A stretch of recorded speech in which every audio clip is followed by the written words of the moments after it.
الحمدللہ رب العالمین والعاقبۃ للمتقین والصلاۃ والسلام علی رسول الکریم اما بعد۔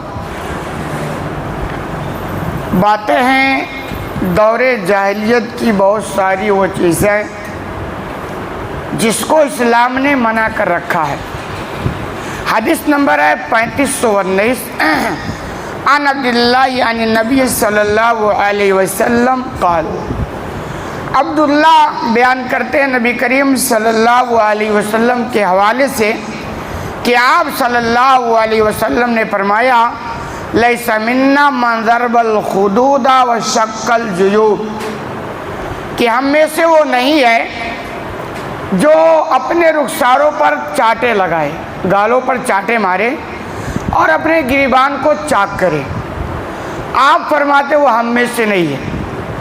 ایک مطلب تو یہ اہل علم نے لکھا ہے اس کی تشریح کہ اگر وہ بالارادہ کرتا ہے کہ بھئی اسلام اس سے منع کرتا ہے، جان بوجھ کر شیطانی سوچ رکھ کے ایسا کام کرتا تو حقیقت میں وہ مسلمان نہیں۔ دوسرا مطلب یہ ہے کہ وہ ہم مسلمانوں کے طریقے والے کام میں سے نہیں، یعنی وہ جو کام کرتا ہے نا مسلمان یہ کام نہیں کرتے، یعنی مناسب نہیں، ایسا کام مسلمانوں کر کرنا چاہیے۔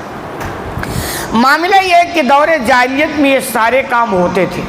وجہ کیا تھی؟ وجہ یہ تھا کہ نہ ان کے پاس ایمان تھا، نہ اسلام تھا، نہ توکل تھا، نہ تقدیر تھی، یہ ساری چیزیں نہیں تھیں۔ آپ دیکھیں جب اسلام نہ ہو، اسلامی تعلیم نہ ہو تو آدمی کیسی الٹی سیدھی حرکتیں کرتا ہے۔ بھائی یہ سارا کام کب کرتے ہیں کہ آدمی اپنے آپ کو چاٹے مارے، اپنے گریبان کو چاک کرے۔ عام طور پر کوئی مصیبت آئی ہو، کوئی پریشانی آئی ہو تو بھائی اگر کوئی مصیبت آ گئی تو عقل مندی کی بات یہ ہے کہ آپ وہ کام کرو جس سے آپ کی مصیبت ٹل جائے۔ ایسا کیوں کام کرتا ہو جس سے اور اس کا مصیبت کا کوئی تعلق نہیں ہے؟ آپ پر کوئی مصیبت آ گئی، آپ اپنے گالوں پہ چاٹے لگائیں، کیا آپ کی مصیبت ٹل جائے گی؟ یا اپنے کپڑے پھاڑیں تو کیا آپ کی مصیبت ٹل جائے گی؟ یہ تو بیوقوفی والی بات ہے نا، جس کو آپ یوں سمجھ سکتے ہیں کہ بھائی اتفاق سے لائٹ چلی جائے، اب آپ کو غصہ ہے پنکھا نہیں چل رہا، پنکھے کو توڑنے لگ جاؤ۔ ارے بھائی پنکھے کے توڑنے سے لائٹ تھوڑو آ جائے گی، لائٹ تو چلی گئی، اپنے ٹائم پہ آئے گی۔ تو ایسے معاملہ ہے کہ اگر کوئی مصیبت آ گئی ہے تو طریقہ یہ ہے کہ اس مصیبت کو دور کرنے کا حل نکالا جائے، نہ کہ الٹی سیدھی حرکتیں کی جائے۔ تو یہ سارا کام الٹی سیدھی حرکتیں ہیں کہ آدمی کے پاس مصیبت آ جائے تو اپنا کپڑا پھاڑے، گریبان چاک کرے، اپنے آپ کو پیٹے، یہ بیوقوفی والی کام ہے۔ اور دوسری بات، آج بھی یہ چیزیں دیکھنے میں ملتی ہیں اور تعجب یہ ہوگا کہ مسلمانوں کے یہاں بھی یہ چیزیں دیکھنے میں ملتی ہیں۔ سب تو نہیں لیکن پھر بھی کچھ مسلمان ملتے ہیں۔ وجہ کیا؟ وجہ یہ ہمارے پاس اسلام ہے، اسلام کی اتنی بہترین تعلیم ہے نا کہ اگر اسے ہم اپنا لیں تو حقیقت میں دنیا میں بھی ہم پرسکون کی زندگی گزاریں گے۔ عام طور ہوتا کب ہے کہ اگر گھر میں کوئی وفات ہو گئی، میت ہو گئی تو آدمی کنٹرولنگ کھو دیتا ہے، پھر الٹی سیدھی حرکتیں کرتا ہے، چیختا ہے، چلاتا ہے، چاٹے لگاتا ہے، کپڑا پھاڑتا ہے۔ یہ اس بات کی پہچان ہے کہ اس بندے کو اللہ کے فیصلے پر راضی نہیں ہے، اللہ پر اس کو توکل نہیں ہے، اللہ کے تقدیر پر اس کو ایمان نہیں ہے، اللہ کے فیصلے پر اس کو ایمان نہیں ہے۔ یہ ساری وجہ ہیں جس کی وجہ سے وہ ایسی حرکتیں کرتا ہے۔ ایک بندے کا اگر ایمان ہو جائے کہ بھی اللہ جو کرتا ہے اس میں ضرور کوئی نہ کوئی خیر چھپا ہوتا ہے، تو آپ بتائیں بڑی سی بڑی مصیبت ہو جائے، گھر میں کوئی بھی وفات ہو جائے، ایسی حرکتیں نہیں کرے گا۔ ایمان والوں کا تو یہ دل کا رونا ایک الگ بات ہے، آنکھوں سے آنسو آ جانا ایک الگ بات ہے، لیکن یہ چیخنا، چلانا، شور مچانا اور یہ کہنا اب کیا ہوگا، مثلا اگر والد کا انتقال ہو گیا تو واویلا کہ اب ہمیں کما کے کون کھلائے گا، جوان بیٹے کا انتقال ہو گیا اب گھر کیسے چلے گا، ایسے موقع پر ہوتا ہے نا۔ لیکن یہ ایمان کی کمزوری ہے۔ اللہ رب العالمین آپ کا گھر چلا رہا ہے، اللہ رب العالمین آپ کو کھلا رہا ہے، سبب الگ الگ بنا دیتا ہے آپ کے والد تھے، آپ کو کھلانے کا سبب اللہ نے آپ کے والد کو بنا رکھا تھا۔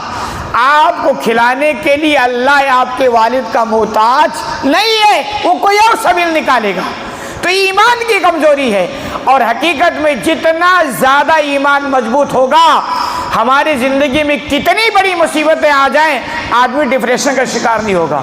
ابھی دیکھیں جب کورونا کال آیا تھا، الحمدللہ مسلمان اتنا زیادہ ٹینشن نہیں لیے، اتنا زیادہ وہ کیوں؟ ان کو بھروسہ تھا، اور اگر لیے تو وہی مسلمان تھے جن کا ایمان بہت کمزور تھا۔ ابھی ہندوستان پاکستان کی جنگ چلی، لوگ پریشان ہو گئے، لیکن ہم نے دیکھا جن کا ایمان مضبوط نہیں ٹینشن ہے، کیوں؟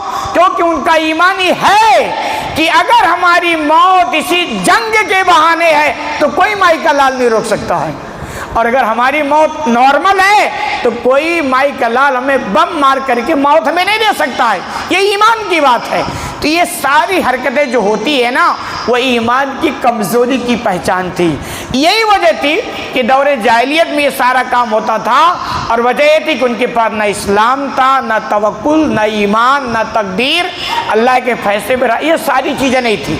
اور آج تو الحمدللہ ہمارے پاس یہ سب کچھ ہے، اور دور جاہلیت میں نبی کو بھیج کر اس کے علاج کے لیے تو بھیجا گیا تھا۔ بھائی کتنی مصیبت کی زندگی گزار رہے ہیں، ان کو اس مصیبت سے نکالا جائے، اور واحد راستہ یہی تھا اسلام۔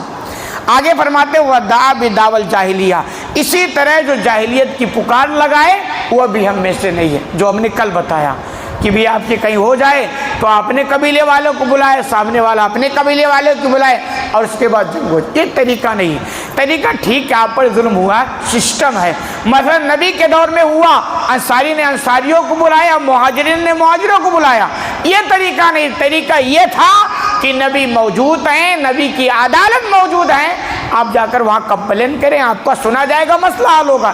یہ طریقہ ہوتا، نہ کہ تم اپنے والوں کو بلائے اور یہ اپنے والوں کو بلائیں، نتیجہ کیا ہوگا؟ مصیبت ہے، جنگ ہوگی، اور کسی بھی مسئلے کا حل عموماً جنگ نہیں ہوتی ہے، اسے نوٹ کریں۔ اللہ رب العالمین سے دعا ہے کہ الہ العالمین تو ہمیں کہنے سننے زیادہ عمل کرنے کی توفیق عطا فرما۔